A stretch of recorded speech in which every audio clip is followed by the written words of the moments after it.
সাল থেকে পর্যন্ত 3 দিন করে গড়া সমগ্র বাংলাদেশে 64 জেলা কমিটি করার জন্য আমরা কাজ করে যাচ্ছি।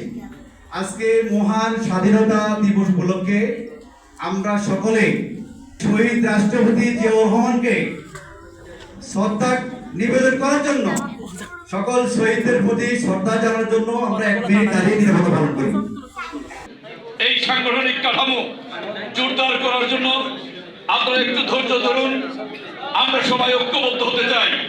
এই সংগঠনের সবাইকে ঐক্যবদ্ধ করতে চান না আপনারা? আমরা সবাই ঐক্যবদ্ধ থাকতে চাই। ঐক্যবদ্ধভাবে সংগঠনকে শক্তিশালী করে আমরা আমাদের দলকে, আমাদের নেতা তারেক রহমানকে আমরা যাতে ভালো কিছু উপহার। ন্যূনতম মানুষের অধিকার আদায়ের প্রত্যেকটা কথা আছে, যেখানে সংবিধান, যেখানে রাষ্ট্র কাঠামো, সেখানে গণতন্ত্র থেকে সব কিছু দেয়া আছে।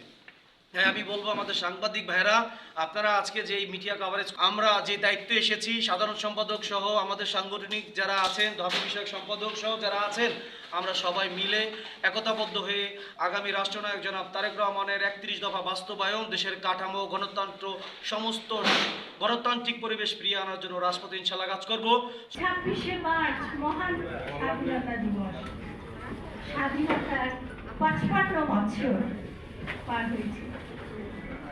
শহীদ প্রেসিডেন্ট জিয়াউর রহমান বীর উত্তম স্বাধীনতার ঘোষণায় আমরা উদ্বুদ্ধ হয়ে ধন্যবাদ, অসংখ্য ধন্যবাদ জানাই আজকের মাননীয় বিশেষ অতিথিকে, যিনি অনেক কষ্ট করে আমাদের এই প্রোগ্রাম এসে আজকের এই প্রোগ্রামে সাফল্যমণ্ডিত করেছে।